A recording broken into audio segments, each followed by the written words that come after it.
Next നമ്മൾ 5th മോഡ്യൂളിലുള്ള next സെഷനാണ് budgetary control ആണ്. So നമുക്കറിയാം ബഡ്ജറ്റ് എന്നുള്ളത് മാർജിനൽ കോസ്റ്റിംഗ് ടെക്നിക്ക് പോലെ തന്നെ ഒരു കൺട്രോളിംഗ് ടെക്നിക്കാണ്. സോ ബഡ്ജറ്റ് എന്ന് പറയുന്നത് പ്ലാനിങ് കൺട്രോളിങ് ആക്ടിവിറ്റീസിന് വേണ്ടി ഉപയോഗിക്കുന്ന ഒരു ഡിവൈസാണ്. ഒരു ഡീറ്റെയിൽ പ്ലാൻ ഓഫ് ആക്ഷൻ ആണ് for a definite future period. ഒരു ഡെഫിനിറ്റ് പീരീഡ് ഓഫ് ടൈമിനുള്ളിൽ എന്ത് ടാർഗറ്റ്സ് ആണ് അച്ചീവ് ചെയ്യേണ്ടത് എന്ന് ലേ ഡൗൺ ചെയ്യണം ആക്ച്വലി ബഡ്ജറ്റിലൂടെ. കുറച്ചും കൂടി സ്പെസിഫിക് ആയിട്ട് ബഡ്ജറ്റിനെ ഡിഫൈൻ ചെയ്താൽ it is a financial and or quantitative statement prepared prior to a defined period of time of the policy to be pursued during that period for the purpose of attaining a given objective. ഇതിൽ ബഡ്ജറ്റിന്റെ ഏറ്റവും വലിയ പ്രത്യേകത എന്ന് പറഞ്ഞാൽ ഇതൊരു financial അല്ലെങ്കിൽ quantitative statement. ചുമ്മാ ഒരു ആക്ഷൻ പ്ലാൻ പോലെയല്ല. It's perfectly in terms of money അല്ലെങ്കിൽ ഫിനാൻസ്. ക്വാണ്ടിറ്റേറ്റീവ് ആണ്, മെഷറബിൾ ആണ്. അത് ഒരു ഡെഫിനിറ്റ് പീരീഡ് ഓഫ് ടൈമിന് അഡ്വാൻസ് ആയിട്ട് പ്രിപ്പയർ ചെയ്യുന്നൊരു സ്റ്റേറ്റ്മെന്റ് ആണ്. ആ ഒരു പീരീഡ് ഓഫ് ടൈമിലേക്ക് നമ്മളുടെ ഓർഗനൈസേഷന്റെ ഒബ്ജക്റ്റീവ് അച്ചീവ് ചെയ്യാൻ വേണ്ടി what should be the policy pursued എന്ന് പറഞ്ഞു വെക്കുന്ന ഒരു സ്റ്റേറ്റ്മെന്റ് ആണ്. സോ ഇതാണ് നമ്മൾ വളരെ സിമ്പിൾ ആയിട്ട് പറയുകയാണെങ്കിൽ ബഡ്ജറ്റിന്റെ ഡെഫിനിഷൻ. ഇനി നെക്സ്റ്റ് വരുന്നത് ബഡ്ജറ്റിന്റെ ഫീച്ചേഴ്സ് ആണ്. അപ്പൊ നമ്മൾ ആ ഡെഫിനിഷനിൽ നിന്ന് തന്നെ പറഞ്ഞു അതൊരു ഫിനാൻഷ്യൽ അല്ലെങ്കിൽ ക്വാണ്ടിറ്റേറ്റീവ് സ്റ്റേറ്റ്മെന്റ് ആണ്. ഒരു ഡെഫിനിറ്റ് പീരീഡ് ഓഫ് ടൈമിലേക്ക് വേണ്ടി പ്രിപ്പയർ ചെയ്യുന്നതാണ്. ആ ഒരു ഡെഫിനിറ്റ് പീരീഡ് ഓഫ് ടൈമിന്റെ വെൽ ഇൻ അഡ്വാൻസ് ആണ് പ്രിപ്പയർ ചെയ്യുന്നത്. Lays down the policies to be pursued during that period. ആ ഒരു ബഡ്ജറ്റ് പീരീഡിൽ എന്ത് പോളിസീസ് നമ്മൾ ഫോളോ ചെയ്യണം എന്നുള്ളതാണ് അതിൽ പറഞ്ഞു വെക്കുന്നത്. പർപ്പസ് ഓഫ് ബഡ്ജറ്റ് എന്ന് പറയുന്നത് ഒരു ഗിവൺ ഒബ്ജക്റ്റീവ് അറ്റൈൻ ചെയ്യുക എന്നുള്ളതാണ്. അത് മാനേജ്മെന്റ് ആണ്. It's approved by management for implementation. ഇതൊക്കെയാണ് നമ്മുടെ ബഡ്ജറ്റിന്റെ ഫീച്ചേഴ്സ് എന്ന് പറയുന്നത്. ഓക്കെ, അപ്പൊ അതൊരു ഫിനാൻഷ്യൽ സ്റ്റേറ്റ്മെന്റ് ആണെന്നും അതൊരു പെർഫെക്റ്റ്ലി ക്വാണ്ടിറ്റേറ്റീവ് സ്റ്റേറ്റ്മെന്റ് ആണെന്നും ഒരു ഡെഫിനറ്റ് പീരീഡിലേക്കാണ് പ്രിപ്പയർ ചെയ്യുന്നതെന്നും ആ പീരീഡിന്റെ വെൽ ഇൻ അഡ്വാൻസ് ആണ് പ്രിപ്പയർ ചെയ്യുന്നതെന്നും ആ ഒരു ഇയറിലേക്ക് എന്ത് ഒബ്ജക്റ്റീവ് അറ്റൈൻ ചെയ്യാൻ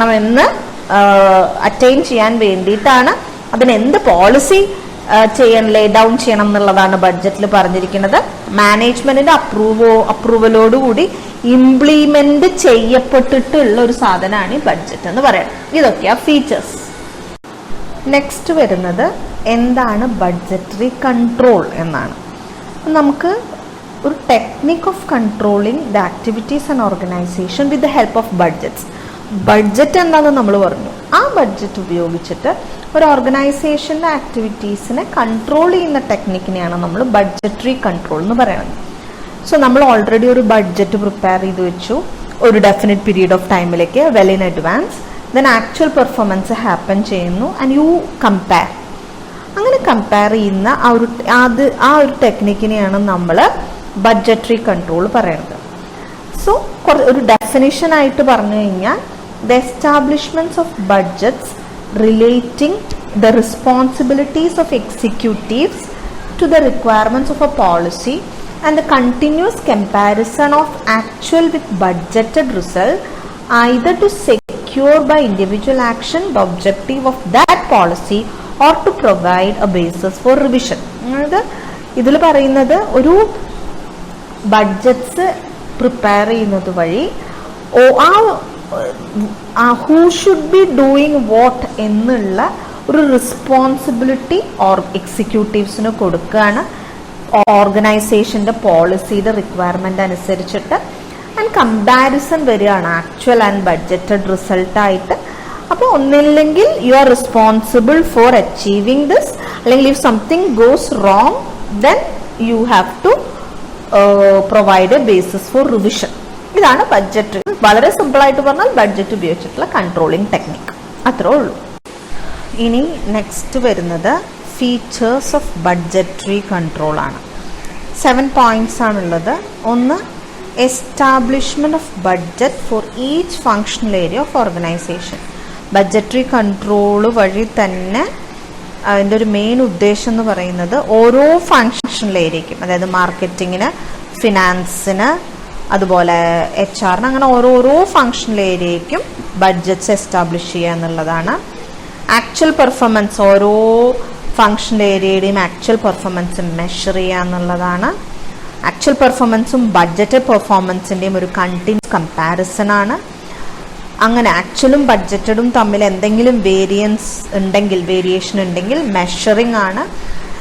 then analysing the reasons for variance, then corrective actions എടുക്കുക to take decide objective. Revision of budgets in accordance with change circumstances. ഇത് നമ്മൾ എങ്ങനെയാണോ വാട്ട് ഇസ് കൺട്രോൾ, മാനേജ്മെന്റിന്റെ ബേസിക് ഫംഗ്ഷൻ ആയിട്ടുള്ള കൺട്രോളിൽ നമ്മൾ എങ്ങനെയാണോ പഠിച്ചത് അതിലെങ്ങനെ തന്നെയാണല്ലോ ആക്ച്വൽ നമ്മൾ എന്താ പറയുക, ഒരു ബഡ്ജറ്റഡ് സെറ്റ് ചെയ്യുന്നു, ആക്ച്വൽ പെർഫോമൻസ് നടത്തുന്നു, കമ്പയർ ചെയ്യുന്നു, വേരിയേഷൻ കണ്ടുപിടിക്കുന്നു, വേരിയേഷൻ അനലൈസ് ചെയ്യുന്നു, റിവൈസ് ചെയ്യുന്നു. അവിടെ പക്ഷെ ഇവിടെ ഒറ്റ വ്യത്യാസമുള്ളൂ, പ്രോസസ്സ് തന്നെയാണ്, പക്ഷെ you are comparing it with the ബഡ്ജറ്റാണ് ഇവിടെ കൺട്രോളിങ് ടൂളായിട്ട് ഉപയോഗിക്കുന്നത് എന്നുള്ളൊരു വ്യത്യാസം മാത്രമേ ഉള്ളൂ, വേറെ ഒന്നുമില്ല. ഓക്കെ, സോ അതാണ് ഫീച്ചേഴ്സ് ഓഫ് ബഡ്ജറ്ററി കൺട്രോൾ. ഇനി നമ്മൾ ബഡ്ജറ്റ്സ്, ബഡ്ജറ്റിങ്, ബഡ്ജറ്ററി കൺട്രോൾ ഇത് മൂന്നും തമ്മിലുള്ള ഒരു റിലേഷൻ എന്താണെന്ന് പറയാം. അപ്പം നമ്മൾ ആദ്യം പറഞ്ഞു ഫിനാൻഷ്യൽ അല്ലെങ്കിൽ quantitative plan relating to a future period of time, അതിനാണ് നമ്മൾ ബഡ്ജറ്റിംഗ് എന്ന് പറയാം. ഈ ബഡ്ജറ്റ് ഉണ്ടാക്കുന്ന പ്രോസസ് ഓഫ് പ്രിപ്പയറിംഗ് ദ ബഡ്ജറ്റിനെയാണ് നമ്മൾ ബഡ്ജറ്റിംഗ് എന്ന് പറയാം. അപ്പൊ ബഡ്ജറ്റ് ഒരു statement for future course of action ആണെങ്കിൽ ആ പ്രോസസ് ഓഫ് ഫോർമുലേറ്റിംഗ് ബഡ്ജറ്റ്സിനെ നമ്മൾ ബഡ്ജറ്റിംഗ് എന്ന് പറയും. ഇങ്ങനെയുള്ള ബഡ്ജറ്റ്സ് യൂസ് ചെയ്ത് ഒരു ഓർഗനൈസേഷന്റെ ഓപ്പറേഷൻസ് കൺട്രോൾ ചെയ്യുന്ന പ്രോസസ്സിനെ ബഡ്ജറ്ററി കൺട്രോൾ എന്ന് പറയും. അപ്പൊ ശരിക്കും പറഞ്ഞാൽ ബഡ്ജറ്റ് എന്ന് പറയുന്നത് ഒരു മീൻസ് ആൻഡ് ബഡ്ജറ്ററി കൺട്രോൾ എന്ന് പറയുന്നത് ഒരു എൻഡ് റിസൾട്ടാണ്. അപ്പൊ നമുക്ക് ഒരു റിലേഷൻഷിപ്പ് എന്നുള്ള രീതിയിൽ വളരെ വ്യക്തമായി പറയുകയാണെങ്കിൽ ബഡ്ജറ്റ്സ് എന്ന് പറയുന്നത് individual objectives of a department ആണ്. ആക്ട് ഓഫ് ബിൽഡിംഗ് ബഡ്ജറ്റ് ആണ് ബഡ്ജറ്റിംഗ് എന്ന് പറയുന്നത്. ഇതെല്ലാം വരും ബഡ്ജറ്ററി കൺട്രോളിൽ. അതിന്റെ പുറമെ in addition to this budgetary control includes the science of planning the budget themselves, utilization of such budgets to effect an overall management tool for business planning and control. Business പ്ലാനിങ്ങിനും കൺട്രോളിനുമായിട്ട് ഈ budgeting എന്ന process വഴി ഉണ്ടാക്കുന്ന financial അല്ലെങ്കിൽ qualitative പ്ലാനായ ബഡ്ജറ്റിനെ ഉപയോഗിക്കുന്ന ആ entire science of planning, അതിനെയാണ് പ്ലാനിങ് ആൻഡ് കൺട്രോളിനെയാണ് ബഡ്ജറ്ററി കൺട്രോൾ എന്ന് പറയാം. സോ ഇതാണ് ബഡ്ജറ്റ്സും ബഡ്ജറ്റിങ്ങും ബഡ്ജറ്ററി കൺട്രോളും തമ്മിലുള്ളൊരു റിലേഷൻ. ഇനി ബഡ്ജറ്ററി കൺട്രോളിന്റെ ഒബ്ജക്റ്റീവ്സ് എന്ന് പറയുന്നത് ഫസ്റ്റ് തന്നെ പ്ലാനിങ് ആണ്. നമുക്കറിയാം ഒരു ബഡ്ജറ്റ് എന്ന് പറയുന്നത് ഒരു ഫിനാൻഷ്യൽ അല്ലെങ്കിൽ ക്വാണ്ടിറ്റേറ്റീവ് പ്ലാൻ ആയതുകൊണ്ടും ആ ബഡ്ജറ്റ് ഉപയോഗിച്ചിട്ടുള്ളൊരു കൺട്രോൾ ടെക്നിക്കാണ് ബഡ്ജറ്ററി കൺട്രോൾ എന്നുള്ളത് കൊണ്ടും ഒരു ഡെഫിനിറ്റ് പീരീഡ് ഓഫ് ടൈമിൽ പെർസ്യൂ ചെയ്യേണ്ട പ്ലാൻ ഓർ പോളിസി അല്ലെങ്കിൽ ആക്ഷൻസ്, അതിനെയാണ് നമ്മൾ ബഡ്ജറ്റ് കൊണ്ട് ഉദ്ദേശിക്കുന്നത്. അപ്പം അതുകൊണ്ട് അത് ബഡ്ജറ്റ് യൂസ് ചെയ്തിട്ടാണല്ലോ ബഡ്ജറ്ററി കൺട്രോള്. സോ അതുകൊണ്ട് one of the main objective of budgetary control എന്ന് പറയുന്നത് ഒരു പ്രോപ്പർ പ്ലാനിങ്ങിനാണ്, കോർഡിനേഷനാണ്. ഒരു ആക്ടിവിറ്റീസ് ഓഫ് ഡിഫറെൻറ്റ് ഡിപ്പാർട്ട്മെന്റ്സും ഇൻഡിവിജ്വൽസും ഒരു ഓർഗനൈസേഷൻ്റെ ഉള്ളിലുള്ള ഇൻഡിവിജ്വൽസിൻ്റെയും ഡിപ്പാർട്ട്മെന്റ്സിൻ്റെയും ആക്ടിവിറ്റീസിനെ എല്ലാം ഒരു കോമൺ ഒബ്ജക്റ്റീവ് അച്ചീവ് ചെയ്യാൻ പറ്റുന്ന രീതിയിൽ കോർഡിനേറ്റ് ചെയ്യുന്നത് ആക്ച്വലി ബഡ്ജറ്ററി കൺട്രോൾ ആണ്. പിന്നെ ബഡ്ജറ്ററി കൺട്രോൾ എന്ന് തന്നെ വ്യക്തമാണ്. Its main objective is to control. You have something to compare the actual performance with, you compare it and taking corrective action whenever necessary. അതിനുവേണ്ടി ഉപയോഗിക്കുന്ന ഒരു controlling ടൂളാണ് budget എന്ന് പറയുന്നത്. ദെൻ കമ്മ്യൂണിക്കേഷൻ, വളരെ ഫിനാൻഷ്യൽ സ്റ്റേറ്റ്മെന്റ്സ് ആയതുകൊണ്ട് തന്നെ വളരെ crisp and clear and abstract ആയിട്ട് ഓർഗനൈസേഷന്റെ ഗോൾസും ഒബ്ജക്റ്റീവും മറ്റുള്ളവരോട് കമ്മ്യൂണിക്കേറ്റ് ചെയ്യുക. മറ്റുള്ളവർ ഇൻ ദ സെൻസ് ഓർഗനൈസേഷന്റെ ഉള്ളിലുള്ള ഈച്ച് ആൻഡ് എവറി പേഴ്സണോട് കമ്മ്യൂണിക്കേറ്റ് ചെയ്യുന്നതും ബഡ്ജറ്റ് തന്നെയാണ്. then it's a sort of motivation because ഇതൊക്കെയാണ് നെക്സ്റ്റ് ഇയറിലേക്ക് നമ്മൾ അച്ചീവ് ചെയ്യാൻ ആഗ്രഹിക്കുന്നത് എന്ന് മനസ്സിലാക്കി കഴിയുമ്പോൾ automatically the employees get motivated to achieve this target. Then അവർക്ക് ഇങ്ങനത്തെ ക്രിസ്പ് ആൻഡ് ക്ലിയർ ആയിട്ട് പ്ലാനുകൾ ഫിനാൻഷ്യൽ ടേംസിൽ അബ്സ്ട്രാക്ട് ടേംസിൽ കിട്ടുമ്പോൾ they to feel like they are എന്താ പറയുക ഇൻവോൾവ്. കാരണം ബഡ്ജറ്റുകൾ ഓരോ ഡിപ്പാർട്ട്മെന്റ്സും ഉണ്ടാക്കുമ്പോൾ ഓരോ single person has his part to contribute. അപ്പൊ ആ ഒരു പ്ലാനിങ്ങിലും ആ ഒരു ഇതിലൊരു പാർട്ടാവാൻ പറ്റുന്നത് കൊണ്ട് they get motivated. Then delegation of authority and responsibility different ലെവൽസിലേക്ക് പോസിബിൾ ആകുന്നത് ഈ ഒരു ബഡ്ജറ്ററി കൺട്രോൾ ഉള്ളത് കൊണ്ടാണ്. Because this person is responsible for this amount which is to be spend, this action എന്ന് വളരെ ക്ലിയർ ആയിട്ട് ബഡ്ജറ്റുകളിൽ പറഞ്ഞു വെക്കുന്നുണ്ട്. ഇന്ന ആൾക്കാണ് ഇന്ന ഇത് ചെയ്യാനുള്ള ഉത്തരവാദിത്തം എന്ന് ഡയറക്ട്ലി പറഞ്ഞു വെക്കുന്ന ഒരു രീതി ഉള്ളത് കൊണ്ട് തന്നെ proper delegation of authority responsibility അവിടെ നടക്കുകയാണ്. ഇക്കോണമി ആൻഡ് എക്സ്പെൻഡിച്ചർ, ഇപ്പൊ ഒരു എന്താ പറയാ പ്രൊഡക്ഷനും അഡ്മിനിസ്ട്രേഷനും സെല്ലിങ്ങും എല്ലാ എക്സ്പെൻസസിന്റെയും ഒരു കൺട്രോൾ കൊണ്ടുവരിക എന്നുള്ളതാണ് മെയിൻ എയിം ഓഫ് ബഡ്ജറ്റ് എന്ന് പറയുന്നത്. അങ്ങനെ കൺട്രോൾ കൊണ്ടുവരുന്നത് വഴി തന്നെയാണ് ആക്ച്വലും പ്ലാൻഡും ഒക്കെ കൂടി കമ്മിയാനും പിടിക്കാനൊക്കെ പറ്റുന്നത്. So planning, coordination, control, communication, motivation, delegation and economy, ഇതാണ് ബഡ്ജറ്ററി കൺട്രോളിന്റെ മെയിൻ ഒബ്ജക്റ്റീവ്സ് എന്ന് പറയുന്നത്.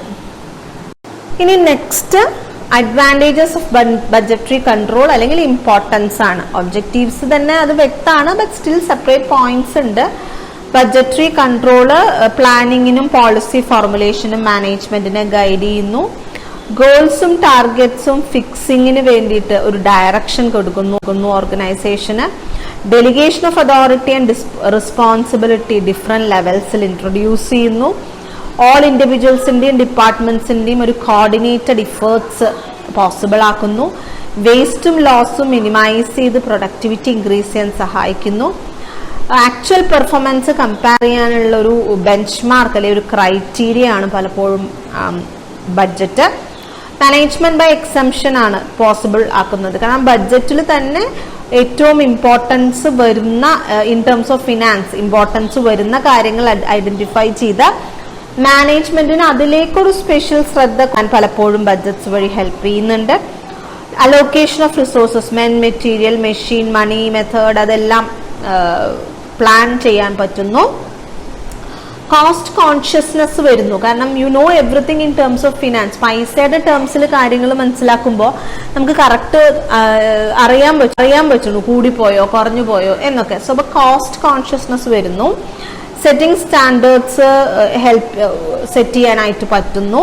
ടാർഗറ്റ്സ് അച്ചീവ് ചെയ്യാൻ എംപ്ലോയീസിനെ മോട്ടിവേറ്റ് ചെയ്യുന്നു. And moreover optimum utilisation of resources possible ആക്കുന്നു. ഇതൊക്കെയാണ് ബഡ്ജറ്ററി കൺട്രോളിന്റെ അഡ്വാൻറ്റേജസ് അല്ലെങ്കിൽ അതിന്റെ ഇമ്പോർട്ടൻസ് എന്ന് പറയുന്നത്. കാരണം ഇതൊക്കെ തന്നെയാണ് ബഡ്ജറ്ററി കൺട്രോൾ കൊണ്ട് കിട്ടുന്ന ഗുണങ്ങൾ. കാരണം നമുക്ക് പ്ലാനിങ്ങും പോളിസി ഫോർമുലേഷൻ പറ്റുന്നു, ഒരു സെൻസ് ഓഫ് ഡയറക്ഷൻ കൊടുക്കുന്നു, ഡെലിഗേഷൻ പറ്റുന്നു, കോർഡിനേഷൻ നടക്കുന്നു, മിനിമൈസ് ചെയ്യുന്നു waste, and you have a benchmark to which your actual performance can be compared. അതുപോലെ മാനേജ്മെന്റ് ബൈ എക്സംഷൻ പോസിബിൾ ആക്കുന്നു. അലോക്കേഷൻ ഓഫ് റിസോഴ്സസ് കുറച്ചും കൂടി പ്രോപ്പറായി നടക്കുന്നു. Employees and every one in the organisation becomes more cost conscious. Standard set ചെയ്യാൻ help ചെയ്യുന്നു. Target achieve ചെയ്യാൻ motivation കൊടുക്കുന്ന എംപ്ലോയീസിന്.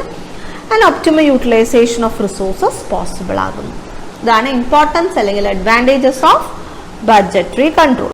ഇനി ഡിസഡ്വാൻറ്റേജസ് എന്ന് പറയുമ്പോൾ ബഡ്ജറ്റ്സ് ആർ ആക്ച്വലി ഫോർകാസ്റ്റ് ആണ്. അപ്പൊ അത് എത്രത്തോളം ആക്യുറേറ്റ് ആണ് ഫോർകാസ്റ്റിംഗ് എന്നതനുസരിച്ചിരിക്കും സക്സസ് ഓഫ് ദ സിസ്റ്റം. അപ്പൊ നമ്മളൊരു എൻറ്റയർ ഡെഫിനറ്റ് പീരീഡ് ഓഫ് ടൈമിലേക്ക് ആ പീരീഡ് ഓഫ് ടൈം വരുന്നതിന് വെൽ ഇൻ അഡ്വാൻസ് ആണ് നമ്മൾ എന്ത് ചെയ്യുന്നത്, ഫോർകാസ്റ്റ് ചെയ്യുന്നത്. സോ ആ ഒരു ഇയർ നമ്മൾ എക്സ്പെക്ട് ചെയ്ത പോലെ അല്ല എങ്കിൽ കംപ്ലീറ്റ് ഓൾട്ടറേഷൻ വരികയാണെങ്കിൽ ഒബിയസ്ലി നമ്മുടെ കാര്യങ്ങളെല്ലാം പ്ലാൻ ചെയ്ത പോലെ വന്നു എന്ന് വരില്ല. അപ്പോൾ ബഡ്ജറ്റ് കൊണ്ട് പ്രത്യേകിച്ചിട്ട് ഉപകാരമില്ലാത്ത അവസ്ഥയിലേക്ക് വരാം. ഇനി ഫാസ്റ്റ് ചേഞ്ചിങ് ബിസിനസ് കണ്ടീഷൻസിന് സ്യൂട്ടാവുന്ന രീതിയിൽ ബഡ്ജറ്റ്സ് പ്രിപ്പയർ ചെയ്യുക എന്നുള്ളത് സത്യം പറഞ്ഞാൽ വളരെ ബുദ്ധിമുട്ട് പിടിച്ചൊരു ജോലിയാണ്. മാത്രമല്ല business conditions very frequently change ചെയ്യുമ്പോൾ നമ്മുടെ ഈ ഒരു കാലത്ത് അൺസർട്ടനിറ്റിനെ കുറിച്ച് നമ്മൾ ആർക്കും പറഞ്ഞു കൊടുക്കേണ്ട ആവശ്യമില്ല അല്ലേ. നമ്മൾക്ക് ഓരോ ദിവസവും എത്രമാത്രം അൺസർട്ടൺ ആണ് എന്നുള്ളത് ഇപ്പോൾ നമുക്ക് കുറച്ചും കൂടി നന്നായിട്ട് അറിയാം, ഒരു ഡേ ടു ഡേ ലൈഫിൽ പോലും. അപ്പൊ ഇങ്ങനെയുള്ള സിറ്റുവേഷൻസിലൊക്കെ ബിസിനസിന്റെ അവസ്ഥകളൊക്കെ ഒന്ന് നോക്കിയേ. അപ്പൊ ബഡ്ജറ്റ്സ് അതനുസരിച്ചിട്ട് വളരെ ഫ്രീക്വന്റ്ലി റിവൈസ് ചെയ്യേണ്ടി വരുന്നുണ്ട്. പിന്നെ ഇങ്ങനെ ഒരു സിസ്റ്റം കെട്ടിപ്പടുക്കാൻ അത് വളരെ എക്സ്പെൻസീവ് ആണ്. വലിയൊരു വാസ്റ്റ് രീതിയിലുള്ള ഒരു ബഡ്ജറ്റിംഗ് ഒക്കെ വെച്ച് അതൊരു ടൂളായിട്ടൊക്കെ ഉപയോഗിക്കുക എന്ന് പറയുമ്പോൾ ഇറ്റ്സ് പ്രെറ്റി എക്സ്പെൻസീവ്. അപ്പോൾ സ്മോൾ കൺസേൺസിനൊന്നും ചിലപ്പോൾ അത് താങ്ങിന്ന് വരില്ല. പിന്നെ ബഡ്ജറ്ററി കൺട്രോള് പ്ലാനിങ്ങിനും ഡിസിഷൻ മേക്കിങ്ങിനും ഹെൽപ്പ് ചെയ്യുമെന്ന് മാത്രമേ ഉള്ളൂ. ആ ബഡ്ജറ്റിനെ മാനേജ്മെന്റ് ഏത് രീതിയിൽ ഇന്റർപ്രറ്റ് ചെയ്യുന്നു എന്നതനുസരിച്ചിരിക്കും അതിന്റെ ഉപകാരം. ഇപ്പൊ വളരെ പെർഫെക്റ്റ്ലി ക്രിയേറ്റഡ് ആയിട്ടുള്ള ഒരു ബഡ്ജറ്റ് ആണെങ്കിലും അതിനെ വേണ്ട വിധത്തിൽ മനസ്സിലാക്കാനും ഇന്റർപ്രറ്റ് ചെയ്യാനും മാനേജ്മെന്റിന് കഴിഞ്ഞില്ലെങ്കിൽ ആ ബഡ്ജറ്റ് കൊണ്ട് പ്രത്യേകിച്ച് ഒരു പൈൽ ഓഫ് പേപ്പർ എന്നതിൽ കവിഞ്ഞ് പ്രത്യേകിച്ച് ഒന്നും ഉണ്ടാവില്ല. ഇനി പലപ്പോഴും ഫങ്ഷണൽ എക്സിക്യൂട്ടീവ്സ് തമ്മിൽ അവരുടെ ഒരു കോൺഫ്ലിക്റ്റ് ഉണ്ടാവാറുണ്ട്. ബിക്കോസ് നമ്മളാണ് കോസ്റ്റ് കുറച്ചത്, വളരെ കുറച്ച് ഫിനാൻസ് സ്പെൻഡ് ചെയ്യാൻ പാടുള്ളൂ എന്നൊരു ഇതിൽ ഫിനാൻസ് ഡിപ്പാർട്ട്മെന്റ് ഇരിക്കുകയാണെങ്കിൽ സ്വാഭാവികമായിട്ടും അവരെ ഇറക്കാൻ സമ്മതിക്കുന്ന ഒരു കാശ് കുറവായിരിക്കും. അത് മറ്റുള്ള ഡിപ്പാർട്ട്മെന്റ്സിന് ചിലപ്പോൾ അവരുടെ ഏതെങ്കിലും ഒരു പുതിയൊരു പ്രോജക്റ്റിന് ചിലപ്പോൾ അതുകൊണ്ട് ഫണ്ടിങ് കിട്ടിയെന്ന് വരില്ല, അവരേതെങ്കിലും ഒരു ഇൻവെസ്റ്റ്മെന്റ് നടത്തുന്നുണ്ടെങ്കിൽ. സോ അങ്ങനെയുള്ള ചില പ്രശ്നങ്ങളൊക്കെ വരാം, ആൻഡ് അൺനെസസറി കോമ്പറ്റീഷൻസ് വരാം. പിന്നെ ബഡ്ജറ്റ് വരുമ്പോഴുള്ള കുഴപ്പം എംപ്ലോയീസിന് ഫീൽ ചെയ്യുന്ന വെച്ചാൽ അക്കൗണ്ടബിലിറ്റി വരികയാണ്. ഇന്ന ഡിപ്പാർട്ട്മെന്റിന് ആണ് ഇന്നത് എന്ന് പറയുമ്പോൾ ഇന്ന ഡിപ്പാർട്ട്മെന്റ് ആണ് ഇതിലും കൂടുതൽ സ്പെൻഡ് ചെയ്തത്, അല്ലെങ്കിൽ എക്സ്പെക്ട് ചെയ്ത ആക്ച്വൽ പെർഫോമൻസ് ബഡ്ജറ്റുമായിട്ട് മുട്ടിച്ച് വെക്കാൻ പറ്റാത്ത രീതിയിൽ വന്നത് ഇന്ന ഡിപ്പാർട്ട്മെന്റിനാണ് എന്ന് വരുമ്പോൾ നമുക്ക് അവിടെ നമ്മുടെ മേത്തേക്കാണ് ആ ദോഷം വരുന്നത്. ഞാനാണ് അല്ലെങ്കിൽ ഈ ഡിപ്പാർട്ട്മെന്റ് ആണെന്ന് പറയുമ്പോൾ അപ്പൊ എംപ്ലോയീസിന് ചിലപ്പോൾ അത്രയും ഒക്കെ ഒരു പിൻ പോയിന്റ് ചെയ്തിട്ടുള്ള ഒരു പ്രിസിഷനിൽ കാര്യങ്ങൾ പറയുമ്പോൾ ചിലപ്പോൾ എംപ്ലോയീസിന് ഇഷ്ടപ്പെട്ടു വരുന്നു എന്ന് വരില്ല. മാനേജറിയൽ പേഴ്സണലിന്റെ എഫിഷ്യൻസി അനുസരിച്ച് മാത്രമേ ബഡ്ജറ്റ് സംവിധാനം സക്സസ്ഫുൾ ഇംപ്ലിമെന്റേഷൻ നടക്കുള്ളൂ. അല്ലെങ്കിൽ അത് വെറും ഒരു എന്താ പറയുക, ഒരു ബഡ്ജറ്റ് ഒരു സ്ഥലത്തുണ്ട്, പെർഫോമൻസ് വേറെ ഏതോ രീതിയിലാണ് ആക്ച്വൽ എന്നുള്ളൊരു അവസ്ഥയിലേക്ക് വരും. റിയലിസ്റ്റിക് ആയിട്ടുള്ള രീതിയിൽ ബഡ്ജറ്റ്സ് ഒക്കെ സെറ്റ് ചെയ്ത് കഴിഞ്ഞാൽ പലപ്പോഴും അത് മൊറേല് ബൂസ്റ്റപ്പ് ചെയ്യുന്നതിന് പകരം ഉള്ളതും കൂടി ഇല്ലാണ്ടാക്കുകയാണ് ചെയ്യാം. ഇനി cooperation and support of all sections of employees ഇല്ലാതെ കണ്ട് ബഡ്ജറ്റ് പ്രിപ്പറേഷനോ ബഡ്ജറ്റ് പ്രിപ്പറേഷൻ വഴി ഒരു കൺട്രോളോ പോസിബിൾ ആവില്ല. ഇതൊക്കെയാണ് പ്രാക്ടിക്കൽ വ്യൂ പോയിന്റ് വരുമ്പോൾ ദിസ് ആർ ദ ഡിസഡ്വാൻറ്റേജസ്. ഇനി next organisation for budgetary control അല്ലെങ്കിൽ steps for introducing budgetary control system. നമുക്കൊരു ഓൾ ഓഫ് എ സഡൻ ഒരു ഓർഗനൈസേഷനിലാന്ന ശരി നാളെ തൊട്ട് നമുക്ക് കൺട്രോളിങ് ടൂളായിട്ട് ബഡ്ജറ്റ് ഉപയോഗിക്കാം അങ്ങനെ നമുക്ക് ഒരിക്കലും പറയാൻ പറ്റില്ല. അതിന് കുറച്ച് പ്രീറിക്വിസിറ്റുകളൊക്കെ ഉണ്ട്. You need certain things to be ready before introducing the budgetary control system. So അതെന്താണെന്ന് നമുക്ക് നോക്കാം. ഫസ്റ്റ് പറയുന്നത് ഒരു successful implementation of budgetary control system organisation chart, ഒരു വെൽ ഡിഫൈൻഡ് ഓർഗനൈസേഷൻ ചാർട്ട് ആവശ്യമാണ്. കാരണം lines of authority and responsibility of each member of the organisation വളരെ കറക്റ്റായിട്ട് ഡയഗ്രമാറ്റിക്കലി കാണിക്കുന്ന ഒരു ചാർട്ടാണ് ഓർഗനൈസേഷൻ ചാർട്ട് എന്നുള്ളത് കൊണ്ട് തന്നെ അത് വളരെ ആവശ്യമാണ് ഒരു ബഡ്ജറ്ററി കൺട്രോൾ സിസ്റ്റം ഇൻട്രൊഡ്യൂസ് ചെയ്യണമെങ്കിൽ. പിന്നെ ബഡ്ജറ്റ് സെന്റേഴ്സ് ഉണ്ടാവണം എന്ന് പറഞ്ഞാൽ ഒരു section of an organisation for which separate budgets can be prepared and control exercise. ഒരു സെപ്പറേറ്റ് യൂണിറ്റ് ഉണ്ടാവണം, അതായത് ഇപ്പോൾ ഒരു ഡിപ്പാർട്ട്മെന്റുകളായിട്ട് ഉണ്ടാവണം എന്ന് ചുരുക്കി പറഞ്ഞാൽ മാർക്കറ്റിംഗ് ഡിപ്പാർട്ട്മെന്റ്, HR അങ്ങനെ. അപ്പം മാർക്കറ്റിംഗ് ഡിപ്പാർട്ട്മെന്റിന്റെ ഒരു ബഡ്ജറ്റ് അങ്ങനെ നമുക്ക് പറയാം. അങ്ങനെയല്ല ഓവറോൾ ഓർഗനൈസേഷന്റെ ബഡ്ജറ്റിലേക്ക് എത്താൻ പറ്റില്ല. അപ്പൊ ഇങ്ങനെ ഈ ഒരു ഫങ്ഷണൽ ഡിപ്പാർട്ട്മെന്റ് സെക്ഷൻസിനെയൊക്കെയാണ് ഇൻഡിവിജ്വൽ ബഡ്ജറ്റ് പ്രിപ്പയർ ചെയ്യാൻ, സെപ്പറേറ്റ് ബഡ്ജറ്റ് പ്രിപ്പയർ ചെയ്യാൻ പറ്റുന്ന രീതിയിലുള്ള, പ്രിപ്പയർ ചെയ്യാൻ മാത്രമല്ല ആ ബഡ്ജറ്റ് ഉപയോഗിച്ച് കൺട്രോളും എക്സസൈസ് ചെയ്യാൻ പറ്റുന്ന രീതിയിലുള്ള സെക്ഷൻസ് വേണം. അത്തരം സെക്ഷൻസിനെ നമ്മൾ ബഡ്ജറ്റ് സെന്റർ എന്ന് പറയും. അക്കൗണ്ടിങ് സ്റ്റാൻഡേർഡ്സ് എസ്റ്റാബ്ലിഷ്ഡ് ആയിട്ടുണ്ടാവണം. കാരണം ആഡിക്വേറ്റ് അക്കൗണ്ടിങ് ഇൻഫർമേഷൻ അവൈലബിൾ ആവണം. എന്താ പറയുക, നമുക്ക് അപ്രോപ്രിയേറ്റ് ബഡ്ജറ്റ് പ്രിപ്പയർ ചെയ്യണമെങ്കിൽ എന്നാൽ മാത്രമേ അക്കൗണ്ടിങ് ഇൻഫർമേഷൻ അവൈലബിൾ ആയാൽ മാത്രമേ നമുക്ക് ബഡ്ജറ്റ്സ് പ്രിപ്പയർ ചെയ്യാൻ പറ്റുള്ളൂ. സോ ഒരു എസ്റ്റാബ്ലിഷ്ഡ് അക്കൗണ്ടിങ് റെക്കോർഡ്സ് ഉണ്ടാവണം. ഒരു ബഡ്ജറ്റ് കമ്മിറ്റി ഉണ്ടായിരിക്കണം. ചെറിയ കൺസേൺ ഒക്കെ ആണെങ്കിൽ ഒരു ചീഫ് അക്കൗണ്ടന്റ് അല്ലെങ്കിൽ ഒരു ബഡ്ജറ്റ് ഓഫീസർ മാത്രമാണ് പ്രിപ്പയർ ചെയ്യുക. പക്ഷെ ലാർജ് കൺസേൺസിന് ഒരു ബഡ്ജറ്റ് കമ്മിറ്റി ഉണ്ടായിരിക്കും. എക്സിക്യൂട്ടീവ്, ഒരു ബഡ്ജറ്റ് ഓഫീസേഴ്സ്, ഫങ്ഷണൽ മാനേജേഴ്സ് ഒക്കെ ഉണ്ടായിരിക്കും. ബഡ്ജറ്റ് സെന്റേഴ്സിന്റെ ഹെഡ്മാരെയാണ് നമ്മൾ ഈ ഫങ്ഷണൽ മാനേജേഴ്സ് എന്ന് പറയാം. അവരവരുടെ ഡിപ്പാർട്ട്മെന്റിന്റെ ബഡ്ജറ്റുകൾ അവർ പ്രിപ്പയർ ചെയ്തിട്ട് ഈ ബഡ്ജറ്റ് കമ്മിറ്റിക്ക് അപ്രൂവലിന് സബ്മിറ്റ് ചെയ്യും.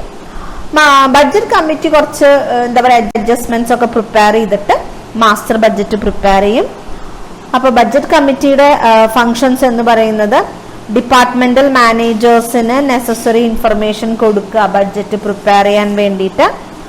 ടോപ്പ് മാനേജ്മെന്റിന്റെ ജനറൽ പോളിസീസ് എന്താണ് വിത്ത് റിഗാർഡ് ടു ബഡ്ജറ്റ് എന്നുള്ളത് ഫങ്ഷണൽ മാനേജേഴ്സിന് ഇന്റിമേറ്റ് ചെയ്യാം. ഡേറ്റ് ഓഫ് സബ്മിഷൻ ഓഫ് ബഡ്ജറ്റ്സിനെ കുറിച്ചിട്ടുള്ള ഒരു ധാരണ കൊടുക്കുക. ഫങ്ഷണൽ മാനേജേഴ്സ് ഉണ്ടാക്കുന്ന ഫങ്ഷണൽ ബഡ്ജറ്റ് റിസീവ് ചെയ്യുക. ബഡ്ജറ്റ് റിവ്യൂ ചെയ്യുക. ഇങ്ങനെ റിസീവ് ചെയ്ത budget revision of functional budget ആവശ്യമെങ്കിൽ സജസ്റ്റ് ചെയ്യാം. ഫങ്ഷണൽ ബഡ്ജറ്റ് അപ്രൂവ് ചെയ്യാം. അതല്ല പല ഫങ്ഷണൽ ബഡ്ജറ്റുകളും കൂടി വെച്ചുകൊണ്ട് ഒരു മാസ്റ്റർ ബഡ്ജറ്റ് പ്രിപ്പയർ ചെയ്യാം. പിന്നീട് ആക്ച്വൽ പെർഫോമൻസിന് ബഡ്ജറ്റുമായിട്ട് കമ്പയർ ചെയ്തിട്ട് കറക്റ്റീവ് മെഷേഴ്സ് സജസ്റ്റ് ചെയ്യാം. അങ്ങനെ വലിയൊരു ഭാരിച്ച ഉത്തരവാദിത്തമാണ് ഈ ബഡ്ജറ്റ് കമ്മിറ്റിക്ക് ഉള്ളത്.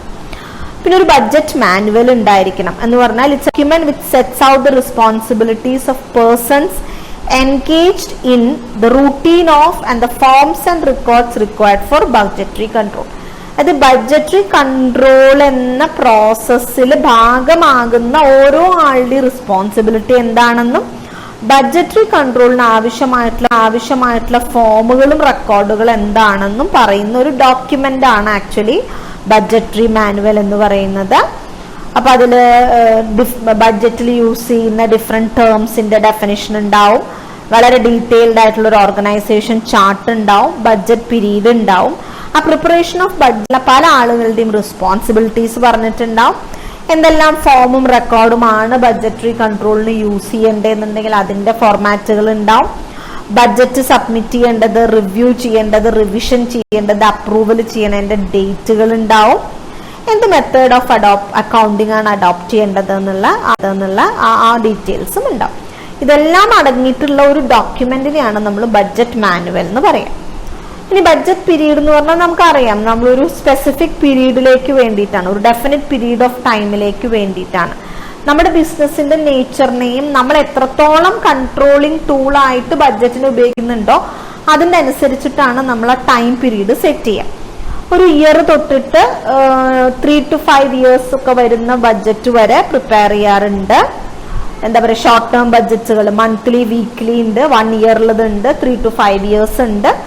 അങ്ങനെ കുറെ തരത്തിലുള്ള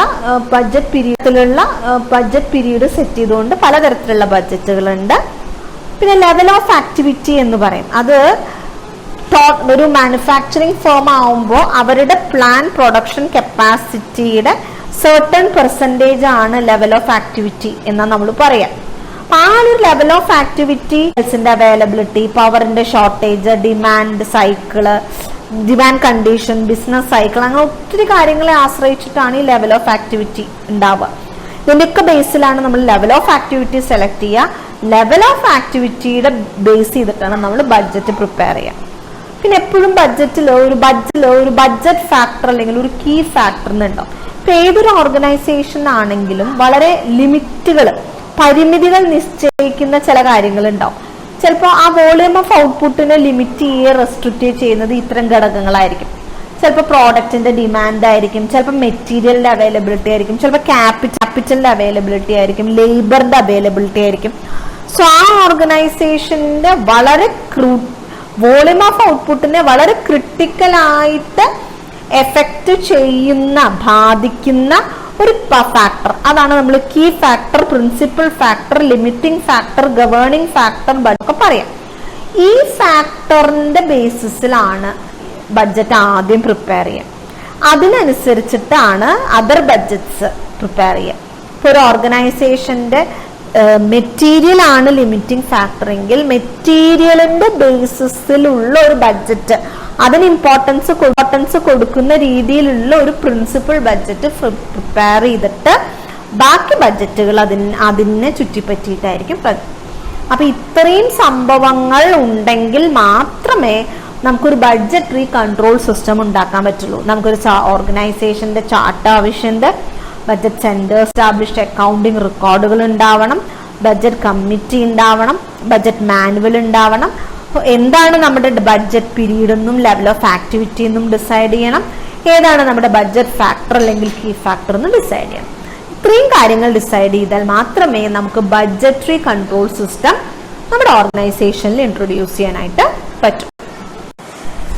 ഇനി നെക്സ്റ്റ് വരുന്നത് ടൈപ്സ് ഓഫ് ബഡ്ജറ്റ്സ് ആണ്. അപ്പോൾ ബഡ്ജറ്റ് നമ്മൾ പൊതുവെ ഫങ്ഷൻ, ഫ്ലെക്സിബിലിറ്റി, ടൈം, ഇങ്ങനെ 3 തരത്തിലാണ് നമ്മൾ ബഡ്ജറ്റ്സിനെ ക്ലാസിഫൈ ചെയ്യാം.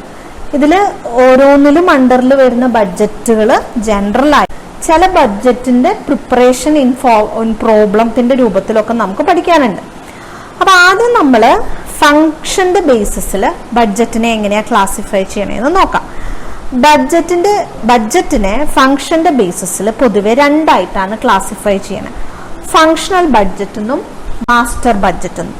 അപ്പൊ ഫങ്ഷണൽ ബഡ്ജറ്റ് എന്ന് പറഞ്ഞു കഴിഞ്ഞാൽ ഓരോ ഫങ്ഷൻ എന്ന് പറഞ്ഞാൽ എന്താ, ഡിപ്പാർട്ട്മെന്റുകൾ, അതായത് ഇപ്പൊ സെയിൽസ് ഡിപ്പാർട്ട്മെന്റ് ഉണ്ടാവും, പ്രൊഡക്ഷൻ ഡിപ്പാർട്ട്മെന്റ് ഉണ്ടാവും, പെർച്ചേസ് ഉണ്ടാവും, മാർക്കറ്റിംഗ് ഡിപ്പാർട്ട്മെന്റ് ഉണ്ടാവും. അങ്ങനെ ഓരോ ഡിപ്പാർട്ട്മെന്റിന് അനുസരിച്ചിട്ട് ആ ഒരു ഡിപ്പാർട്ട്മെന്റിന് വേണ്ടിയിട്ട് നമ്മൾ പ്രിപ്പയർ ചെയ്യുന്ന ബഡ്ജറ്റിനെയാണ് നമ്മൾ ഫങ്ഷണൽ ബഡ്ജറ്റ് എന്ന് പറയാം. അപ്പൊ അതിൽ വരുന്ന ആദ്യത്തേതാണ് sales budget. First functional budget എന്ന് പറയുന്നത് സെയിൽസ് ബഡ്ജറ്റ് ആണ്. അപ്പൊ ഇവിടെ എങ്ങനെയാന്ന് വെച്ച് കഴിഞ്ഞാൽ ബാക്കിയുള്ള എല്ലാ ഫങ്ഷൻസും സെയിൽസ് വോളിയത്തിനെ ഡിപ്പെൻഡ്, നമ്മൾ പർച്ചേസ് ആണെങ്കിലും പ്രൊഡക്ഷൻ ആണെങ്കിലും എല്ലാം ഡിപ്പെൻഡ് ചെയ്യുന്നത് സെയിൽസ് വോളിയത്തിനെ. അപ്പൊ സെയിൽസ് ബഡ്ജറ്റ് ആണ് ആദ്യം പ്രിപ്പയർ ചെയ്യേണ്ടത്. സെയിൽസ് ബഡ്ജറ്റിന്റെ ബേസിസിലാണ് ബാക്കി എല്ലാം പ്രിപ്പയർ ചെയ്യപ്പെടുക. അപ്പൊ sales budget product, sales territory, type of customer, salesmen, അതിൻ്റെയൊക്കെ അടിസ്ഥാനത്തിലാണ് സെയിൽസ് ബഡ്ജറ്റ് നമ്മൾ പ്രിപ്പയർ ചെയ്യുക. നമ്മൾ അങ്ങനെ സെയിൽസ് ബഡ്ജറ്റ് പ്രിപ്പയർ ചെയ്യുമ്പോൾ പാസ്റ്റ് സെയിൽസ്മെന്റെ റിപ്പോർട്ടുകൾ, ഡിഗ്രി ഓഫ് കോമ്പറ്റീഷൻ, ചേഞ്ചസ്, പൊതുവിലുള്ള ഇക്കണോമിക് കണ്ടീഷൻസ്, സീസണൽ ഫ്ലക്ച്വേഷൻസ്, ഇതൊക്കെ കൺസിഡർ ചെയ്യണം. അപ്പൊ ഫങ്ഷണൽ ബഡ്ജറ്റിൽ തന്നെ സെയിൽസ് ബഡ്ജറ്റാണ് ആദ്യം പ്രിപ്പയർ ചെയ്യപ്പെടുക. അത് കഴിഞ്ഞാൽ പിന്നെ പ്രിപ്പയർ ചെയ്യുന്നത് സെയിൽസ് ബഡ്ജറ്റിന്റെ ബേസിസിൽ പിന്നെ പ്രിപ്പയർ ചെയ്യപ്പെടുന്ന ബഡ്ജറ്റ് എന്ന് പറയുന്നത് പ്രൊഡക്ഷൻ ബഡ്ജറ്റാണ്. അതെന്ന് പറയുന്നത് estimate of the quantity to be produced during that budgeting period. എന്തെങ്കിലും ഒരു പ്രോഡക്റ്റ് ആണെങ്കിൽ ആ ബഡ്ജറ്റിംഗ് പീരീഡിൽ എത്ര ആ ഒരു പ്രോഡക്റ്റ് നമുക്ക് പ്രൊഡ്യൂസ് ചെയ്യണം, അതാണ് നമ്മളുടെ പ്രൊഡക്ഷൻ ബഡ്ജറ്റിൽ ഉണ്ടായിരിക്കുക. അപ്പൊ അത് it is prepared by taking in account estimated sales, estimated opening stock, desired closing stock, ഇതിന്റെയൊക്കെ ബേസിസിലാണ് നമ്മൾ, അതായത് ഇതിന്റെയൊക്കെ ബേസിസിലാണ് നമ്മൾ പ്രൊഡക്ഷൻ ബഡ്ജറ്റ് പ്രിപ്പയർ ചെയ്യുക. Opening stock, desired closing stock ഒക്കെ. അപ്പൊ budgeted sales plus closing stock minus opening stock, അങ്ങനെയാണ് നമ്മൾ യൂണിറ്റ്സ് ടു ബി പ്രൊഡ്യൂസ്ഡ് എന്നുള്ള രീതിയിൽ പ്രൊഡക്ഷൻ ബഡ്ജറ്റ് പ്രിപ്പയർ ചെയ്യും. അത് കഴിഞ്ഞാൽ പിന്നെ പ്രിപ്പയർ ചെയ്യേണ്ട ഒരു ബഡ്ജറ്റാണ് പ്രൊഡക്ഷൻ കോസ്റ്റ് ബഡ്ജറ്റ്. പ്രൊഡക്ഷൻ ബഡ്ജറ്റിന്റെ ബേസിസിലാണ്, അതായത് ഇത്ര പ്രൊഡ്യൂസ് ചെയ്യണം എന്നുള്ളത് പ്രൊഡക്ഷൻ ബഡ്ജറ്റിൽ പറഞ്ഞപ്പോൾ പ്രൊഡക്ഷൻ കോസ്റ്റ് ബഡ്ജറ്റിൽ shows the cost to be incurred for producing the quantity. Production budget പ്രകാരമുള്ള യൂണിറ്റ്സ് പ്രൊഡ്യൂസ് ചെയ്യണമെങ്കിൽ ഇൻകർ ചെയ്യണ കോസ്റ്റ് എത്ര, അതാണ് കോസ്റ്റ് ബഡ്ജറ്റ്. അപ്പൊ അത് ക്വാണ്ടിറ്റി ഓഫ് ദ പ്രൊഡക്ഷനെ നമ്മൾ ലേബർ കോസ്റ്റ് കൊണ്ടും മെറ്റീരിയൽ കോസ്റ്റ് കൊണ്ടും ഓവർഹെഡ് കോസ്റ്റ് കൊണ്ടൊക്കെ നമ്മൾ മൾട്ടിപ്ലൈ ചെയ്യും. അങ്ങനെ നമുക്ക് പ്രൊഡക്ഷൻ കോസ്റ്റ് ബഡ്ജറ്റ് കിട്ടുന്നത്. അപ്പോൾ പ്രൊഡക്ഷൻ കോസ്റ്റ് ബഡ്ജറ്റ് പ്രിപ്പയർ ചെയ്യണമെങ്കിൽ material budget, labour budget, overhead budget ഇതൊക്കെ നമുക്ക് ആദ്യം പ്രിപ്പയർ ചെയ്യണം. അതിൽ നിന്നാണ് പ്രൊഡക്ഷൻ ബഡ്ജറ്റിൽ നിന്നും മെറ്റീരിയൽ പർച്ചേസ്, ലേബർ, ഓവർഹെഡ് ബഡ്ജറ്റുകളിൽ നിന്നുമാണ് നമുക്ക് പ്രൊഡക്ഷൻ കോസ്റ്റ് ബഡ്ജറ്റ് കിട്ടുന്നത്. മെറ്റീരിയൽ ബഡ്ജറ്റ് എന്ന് പറഞ്ഞാൽ quantity and value of raw materials required to produce. എത്ര item of material needed for production, അത് ക്വാണ്ടിറ്റി ഓഫ് മെറ്റീരിയലും അതിന്റെ യൂണിറ്റ് പ്രൈസും, അതാണ് മെറ്റീരിയൽ ബഡ്ജറ്റിൽ വരിക. ഇനി നെക്സ്റ്റ് പർച്ചേസ് ബഡ്ജറ്റ് ആണ്.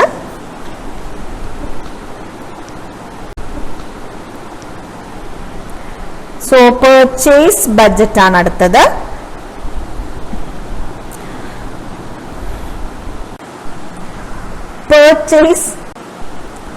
പർച്ചേസ് ബഡ്ജറ്റ് എന്ന് പറയുമ്പോൾ quantity and cost of material to be purchase during the budget ആണ്.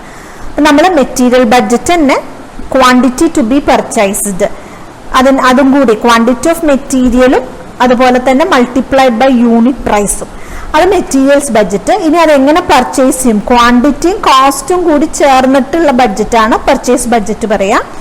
നമുക്ക് മെറ്റീരിയൽ ഇത്ര എങ്ങനെ പർച്ചേസ് ചെയ്യുന്നു എന്നുള്ളതാണ്. പ്രൊഡക്ഷൻ ബഡ്ജറ്റിന്റെയും മെറ്റീരിയൽ ബഡ്ജറ്റിന്റെയും ബേസിസിലാണ് പർച്ചേസ് ബഡ്ജറ്റ് ഉണ്ടാക്കുക. ക്വാണ്ടിറ്റി ടു ബി പർച്ചേസ്ഡ് നമുക്ക് കിട്ടുന്നത് quantity required for consumption plus closing stock minus opening stock ആണ്. അത് നമുക്ക് ക്വാണ്ടിറ്റി ടു ബി പർച്ചേസ്ഡ് കിട്ടും. ഇനി അടുത്തത് വരുന്നത് ലേബർ ബഡ്ജറ്റ് ആണ്. Number of different grades of worker required to produce the budgeted output ആണ്. അതും പ്രൊഡക്ഷൻ ബഡ്ജറ്റിന്റെ ബേസിസിൽ തന്നെയാണ്. Total number of labour hours required for പ്രൊഡക്ഷനെ നമ്മൾ റേറ്റ് ഓഫ് പേ കൊണ്ട് മൾട്ടിപ്ലൈ ചെയ്തിട്ടാണ് നമ്മൾ ലേബർ ബഡ്ജറ്റ് പ്രിപ്പയർ ചെയ്യുക, ലേബർ കോസ്റ്റ് കണ്ടുപിടിക്കാൻ.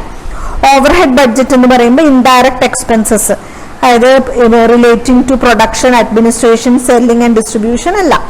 അപ്പൊ നമുക്ക് ചില സമയത്ത് പ്രൊഡക്ഷനും അഡ്മിനിസ്ട്രേഷനും സെല്ലിങ്ങിനും ഡിസ്ട്രിബ്യൂഷനും ഒക്കെ സെപ്പറേറ്റ് ബഡ്ജറ്റുകൾ, ഓവർഹെഡ് ബഡ്ജറ്റ് തന്നെ സെപ്പറേറ്റ് നമ്മൾ പ്രിപ്പയർ ചെയ്യും. Indirect material, indirect labour, indirect expense, ആ രീതിയിലൊക്കെ, അല്ലെങ്കിൽ ഫിക്സഡ് വേരിയബിൾ, സെമി വേരിയബിൾ എന്നുള്ള രീതിയിലൊക്കെ. ഇനി ഏറ്റവും ഇമ്പോർട്ടന്റ് ആയിട്ടുള്ള ഒരു ബഡ്ജറ്റാണ് ക്യാഷ് ബഡ്ജറ്റ് അല്ലെങ്കിൽ ഫിനാൻഷ്യൽ ബഡ്ജറ്റ് ആണ്. അത് estimated receipts and payment of cash during the budget period കാണിക്കുന്ന ഒരു സ്റ്റേറ്റ്മെന്റ് അല്ലെങ്കിൽ ഒരു ബഡ്ജറ്റിനെയാണ് നമ്മൾ ക്യാഷ് ബഡ്ജറ്റ് എന്ന് പറയാം. അപ്പൊ എല്ലാ ഫങ്ഷണൽ ബഡ്ജറ്റുകളും പ്രിപ്പയർ ചെയ്തതിന് ശേഷമാണ് നമ്മൾ ക്യാഷ് ബഡ്ജറ്റ് പ്രിപ്പയർ ചെയ്യുക. ആ ഒരു ബഡ്ജറ്റഡ് പീരീഡിലേക്ക് നമ്മൾ ആന്റിസിപ്പേറ്റ് ചെയ്യുന്ന എല്ലാ റെസീറ്റ്സും പേയ്മെന്റും ക്യാഷ് ബഡ്ജറ്റിൽ കൺസിഡർ ചെയ്യും. എല്ലാ ഇൻകമും, സെയിൽസ്, ഡെറ്റേഴ്സിൽ നിന്നുള്ള റെസീറ്റ്, മിസലേനിയസ് ഇൻകം, ക്യാഷ് നമ്മൾ ഇൻക്ലൂഡ് ചെയ്യും. നമ്മുടെ ഇൻകമായി എസ്റ്റിമേറ്റഡ് ഇൻകമായിട്ട് എസ്റ്റിമേറ്റഡ് ക്യാഷ് പേയ്മെന്റുകൾ സച്ച് ആസ് ക്യാഷ് പർച്ചേസ്, ക്രെഡിറ്റേഴ്സിന് കൊടുക്കാനുള്ളത്, wages, salary, rent, interest, dividend, capital expenditure, ഇതെല്ലാം കാണിക്കും പേയ്മെന്റ് ആയിട്ട്. Balances, cash balances and opening and closing dates കാണിക്കും. അപ്പൊ ഒരു shortage or surplus of cash ആണോ നമ്മുടെ ബഡ്ജറ്റിംഗ് പീരീഡിൽ എന്നുള്ളതാണ്. അതൊരു ഫിനാൻഷ്യൽ ബഡ്ജറ്റിന്റെ തന്നെ ഒരു പാർട്ടാണ്. അപ്പൊ നമ്മള് ബഡ്ജറ്റിനെ നമ്മള് ഫങ്ഷന്റെ ബേസിസിൽ ഫങ്ഷണൽ ബഡ്ജറ്റ് എന്നാണ് ആദ്യം. ആ ഫങ്ഷണൽ ബഡ്ജറ്റിൽ തന്നെ നമ്മൾ സെയിൽസ് ബഡ്ജറ്റിൽ തുടങ്ങും. പിന്നെ പ്രൊഡക്ഷൻ ബഡ്ജറ്റ് പ്രിപ്പയർ ചെയ്യും. പ്രൊഡക്ഷൻ കോസ്റ്റ് കണ്ടുപിടിക്കാനുള്ള ബഡ്ജറ്റ് പ്രിപ്പയർ ചെയ്യും. അതിൽ തന്നെ മെറ്റീരിയൽ പർച്ചേസ് ചെയ്യാനുള്ള പർച്ചേസ് ബഡ്ജറ്റും, പിന്നെ ലേബർ ബഡ്ജറ്റ്, ഓവർഹെഡ് ബഡ്ജറ്റ് എല്ലാം പ്രിപ്പയർ ചെയ്യും. ഇതെല്ലാം പ്രിപ്പയർ ചെയ്തിട്ട് അൾട്ടിമേറ്റ്ലി നമ്മൾ ക്യാഷ് ബഡ്ജറ്റ് പ്രിപ്പയർ ചെയ്യും. അപ്പൊ ഇത്രയും പ്രിപ്പയർ ചെയ്ത് കഴിഞ്ഞാൽ അത് നമ്മളുടെ ഫങ്ഷണൽ ബഡ്ജറ്റ് കംപ്ലീറ്റ് ആയി. ക്ലിയർ? ഇനി ക്യാഷ് ബഡ്ജറ്റിന്റെ അഡ്വാൻറ്റേജസ് ആണ് പറയുന്നത്. ഈ പറഞ്ഞ എല്ലാ ഇതിലും കുറച്ച് ഇമ്പോർട്ടന്റ് ആയിട്ടും ഫൈനലി നമ്മൾ പ്രിപ്പയർ ചെയ്യുന്ന ഫങ്ഷണൽ ബഡ്ജറ്റ് എന്ന് പറഞ്ഞാൽ ക്യാഷ് ബഡ്ജറ്റ് ആണ്. അപ്പൊ അത് എൻഷുർ ചെയ്യാണ് സഫിഷ്യന്റ് ക്യാഷ് ഉണ്ട്, നമ്മുടെ വേരിയസ് ബിസിനസ് എക്സ്പെൻസ് ആ ഒരു ബഡ്ജറ്റഡ് പീരീഡിലേക്ക് മീറ്റ് ചെയ്യാൻ ആവശ്യമായിട്ടുള്ള സഫിഷ്യന്റ് ക്യാഷ് ഉണ്ട് എന്ന് എൻഷുർ ചെയ്യാണ്. അല്ലെങ്കിൽ അഡ്വാൻസ് ഇൻഫർമേഷൻ കൊടുക്കുകയാണ്. ഷോർട്ടേജ് ആണ് എങ്കിൽ പറയുകയാണ്, നോക്കൂ ഇത് നമുക്ക് ഈ ഒരു ബഡ്ജറ്റിംഗ് പീരീഡിലേക്ക് നമ്മൾ ക്യാഷ് ഷോർട്ടേജിലാണ് മുന്നേറുന്നത്, so well in advance finances arrange ചെയ്യണം എന്നുള്ളൊരു മുന്നറിയിപ്പ് കൊടുക്കുകയാണ്. Profitable investment of cash. ഇനി സർപ്ലസ് ക്യാഷ് ആണെന്ന് മനസ്സിലാക്കുകയാണെങ്കിൽ അതിന്റെ പ്രോഫിറ്റബിൾ ഇൻവെസ്റ്റ്മെന്റ് എങ്ങനെയാണെന്ന് നമുക്കത് ഡിസൈഡ് ചെയ്യാൻ ഹെൽപ്പ് ചെയ്യാണ്. അതൊരു എന്താ പറയുക, ലോൺസ് ഒക്കെ എളുപ്പം കിട്ടാനായിട്ട് ആ ക്യാഷ് ബഡ്ജറ്റ് ഉണ്ടെങ്കിൽ പറ്റും. കാരണം റെഡി ക്യാഷ് കയ്യിൽ കൊടുക്കാനുണ്ട് എങ്കിൽ ലോൺസ് എടുക്കാൻ എളുപ്പമായിരിക്കും. ഒരു proper control over cash possible ആണ്. നമുക്ക് ക്യാഷ് മാനേജ്മെന്റ് പോസിബിൾ ആണ് നമുക്ക് ക്യാഷ് ബഡ്ജറ്റ് പ്രിപ്പയർ ചെയ്യൽ വഴി. അപ്പൊ 3 മെത്തേഡിൽ നമുക്ക് ക്യാഷ് ബഡ്ജറ്റ് പ്രിപ്പയർ ചെയ്യാം. റെസീറ്റ് ആൻഡ് പേയ്മെന്റ് മെത്തേഡ് ഉണ്ട്, adjusted profit and loss method ഉണ്ട്, ബാലൻസ് ഷീറ്റ് മെത്തേഡ് ഉണ്ട്. അതിൽ റെസീറ്റ് ആൻഡ് പേയ്മെന്റ് മെത്തേഡാണ് ഏറ്റവും കോമൺലി ഉപയോഗിക്കുന്നത്. അപ്പൊ നമുക്കിവിടെ പഠിക്കേണ്ടതും ആ മെത്തേഡാണ്. അപ്പൊ ക്യാഷ് ബഡ്ജറ്റ് നമ്മൾ പറഞ്ഞു, ആഡിക്വേറ്റ് ക്വാണ്ടിറ്റി ഓഫ് ക്യാഷ് ഉണ്ടോ നമ്മുടെ ഇനി എസ്റ്റിമേറ്റഡ് ബഡ്ജറ്റിംഗ് പീരീഡിലേക്ക് എന്ന് അറിയാൻ പറ്റും. ഷോർട്ടേജ് ആണെങ്കിൽ അതിനുള്ള നടപടികൾ എടുക്കണമെന്നും, സർപ്ലസ് ആണെങ്കിൽ അത് എങ്ങനെ പ്രോഫിറ്റബിൾ ആയിട്ട് ഇൻവെസ്റ്റ് ചെയ്യണമെന്നുള്ള തീരുമാനം എടുക്കണമെന്നും, അതുപോലെ തന്നെ ലോണുകളൊക്കെ എളുപ്പത്തിൽ കിട്ടാൻ ആവശ്യമായിട്ടുള്ള ക്യാഷ് ബാലൻസ് ഉണ്ട് എന്ന് ഉറപ്പുവരുത്തുന്നതിനും, ടോട്ടലി ഒരു കൺട്രോൾ ഓവർ ലിക്വിഡ് ക്യാഷ് മാനേജ്മെന്റിന് കൊടുക്കാനും ഒക്കെയാണ് ക്യാഷ് ബഡ്ജറ്റ് പൊതുവിൽ ഉപയോഗിക്കാറ്. ഓക്കെ.